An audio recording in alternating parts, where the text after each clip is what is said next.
కీర్తనల గ్రంథం 43వ కీర్తన. దేవా, నాకు న్యాయము తీర్చుము, భక్తిలేని జనముతో నా పక్షమున వాద్యమాడుము.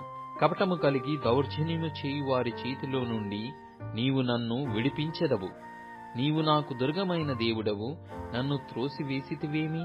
నేను శత్రు బాధ చేత దుఃఖాక్రాంతుడనై సంచరింపనేలా? నీ వెలుగును నీ సత్యమును బయలుదేరజేయుము, అవి నాకు త్రోవచూపును. అవి నీ పరిశుద్ధ పర్వతమునకును నీ నివాస స్థలమునకును నన్ను తోడుకొని వచ్చును.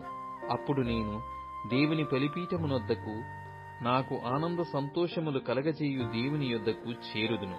దేవా, నా దేవా, సితారా వాయించుచు నీకు కృతజ్ఞతాస్తుతులు చెల్లించెదను. నా ప్రాణమా, నీవేళ కృంగియున్నావు? నాలో నీవేళ తొందరపడుచున్నావు?